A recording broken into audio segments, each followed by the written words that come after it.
Good afternoon. Today's news conference was called based on multiple media requests asking us to expound on a media release issued by the DeKalb County Sheriff's Office pertaining to a joint operation involving the DeKalb County Sheriff's Office Fugitive Unit along with the U.S. Marshals Atlanta Task Force, in which we arrested 14 suspects, including 3 juveniles in connection with recent thefts and violent assaults in the city of Stone Mountain, Georgia. On August 26, DeKalb County Sheriff's Office deputies and U.S. Marshals executed an endeavor at a residence on Copperfield Circle in Decatur, Georgia, to serve arrest warrants for 4 individuals wanted on charges of armed robbery and aggravated assault. In total, the operation resulted in an additional 68 warrants and the seizure of multiple illegal weapons and narcotics, and as depicted on the photographs we have displayed. The seizure included 15 firearms, with 11 of those firearms modified with illegal automatic switches, 220 grams of marijuana, 77 grams of ecstasy, and 82 grams of cocaine. The suspects ranged in ages from 15 to 43 years of age and faced various felony charges. Those arrested and charges are as follows: Desiree George, 43, possession of a sawed-off shotgun or rifle, machine gun, silencer, or dangerous weapon prohibited. Kendrick Clark, 21, possession of a sawed-off shotgun or rifle, machine gun, silencer, or dangerous weapon prohibited, obstruction of law enforcement, giving false information, and tampering with evidence. Egypt Arinkunda, 17, possession of a sawed-off shotgun or rifle, machine gun, silencer, or dangerous weapons prohibited, elder abuse, assault, possession of a firearm during a felony, and armed robbery. Makai Johnson, 18, possession of a sawed-off shotgun or rifle, machine gun, silencer, or dangerous weapon prohibited. Michael Von Barron, 19, possession of a sawed-off shotgun or rifle, machine gun, silencer, or dangerous weapon prohibited. DeAndre Tucker, 18, possession of a sawed-off shotgun or rifle, machine gun, silencer, or dangerous weapon prohibited. Sanchez Lattimore, 18, possession of a sawed-off shotgun or rifle, machine gun, silencer, or deadly weapon prohibited. Joshua Harris, 19, possession of a sawed-off shotgun or rifle, machine gun, silencer, or dangerous weapon prohibited. Christopher Woolard, 19, possession of a sawed-off shotgun or rifle, machine gun, silencer, or dangerous weapon prohibited. Triante Brentley, 23, possession of a sawed-off shotgun or rifle, machine gun, silencer, or dangerous weapon prohibited, active failure to appear, aggravated assault, possession of a firearm during a crime, and murder. Saquon Bailey, 21, possession of a sawed-off shotgun or rifle, machine gun, silencer, or dangerous weapon prohibited, trafficking ecstasy, possession with intent to distribute a Schedule 1 or 2 substance. The juveniles that were arrested are not referenced by name due to their ages, but face multiple counts of armed robbery, aggravated assault, possession of a firearm during a felony, and elderly abuse. It is our intent today to let the citizens of DeKalb County know that the DeKalb County Sheriff's Office, under the leadership of Sheriff Melody Maddox, is steadfast about our mandated duty to pursue and arrest wanted individuals, which in turn makes the streets of DeKalb County safer. I would be remiss if I did not highlight that we are merely the face of this operation to today, but the true heroes and sheroes are the investigators of the DeKalb County Sheriff's Office that spend countless hours lurking in the shadows of the DeKalb County streets every day, turning over every proverbial rock to locate individuals such as the ones highlighted today, and making sure those individuals can no longer exact violence in our community. We'll take questions at this time. Could you clarify, this operation was to find the juveniles who were involved in the robberies in Stone Mountain? No, it was initially based off a warrant issued by Stone Mountain for 4 individuals. The operation yielded everything else that you see here today. What were the warrants? Because I do see a murder and I see drugs.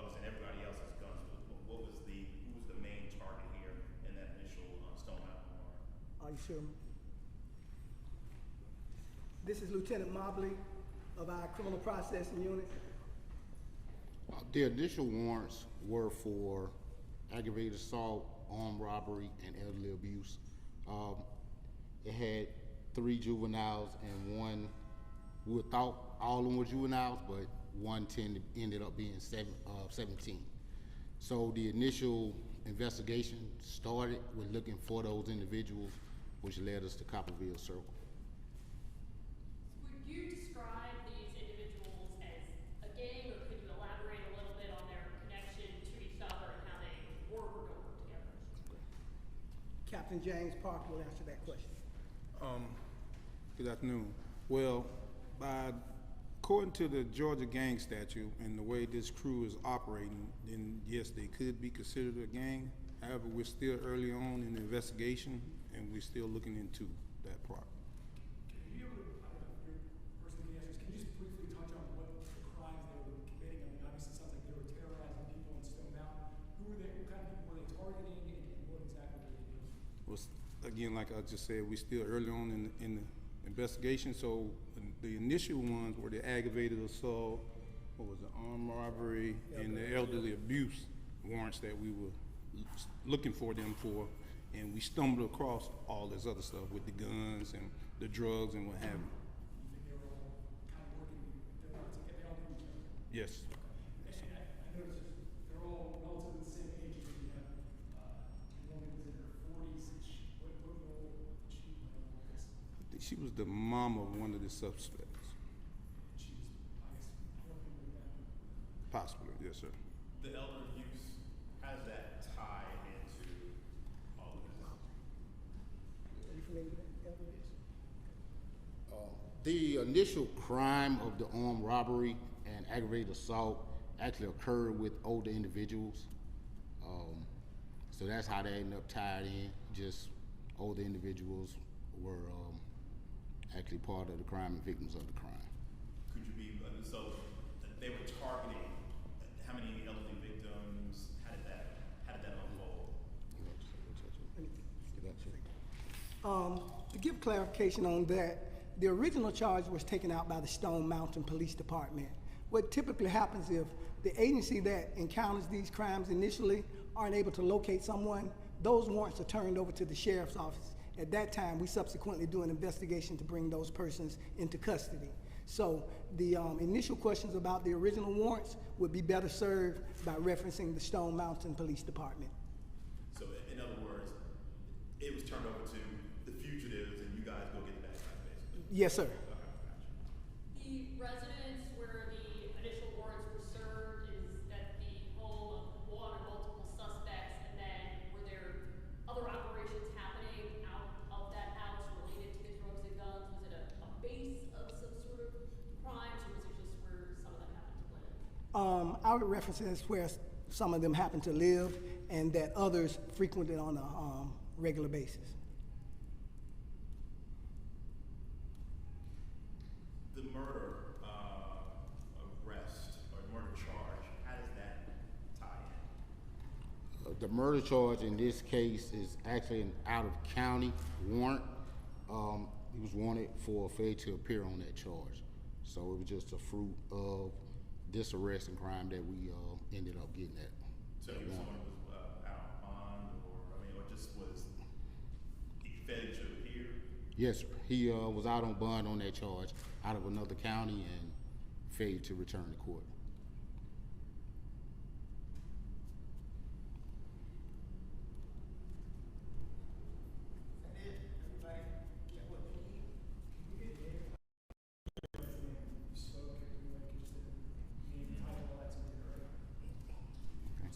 Lieutenant Mobley.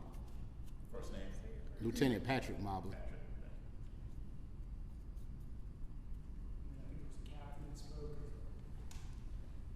Captain James Parker. Parker, P-A-R-K-E-R. Chief Deputy Tamika.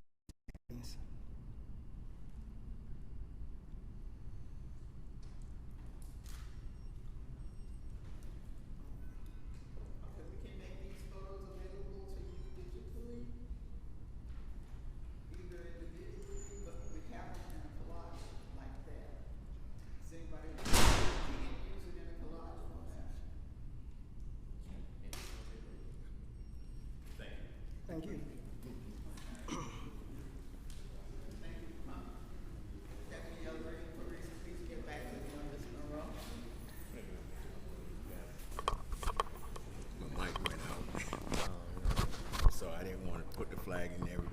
go home. No, you just made me have to shoot it really tight. Oh,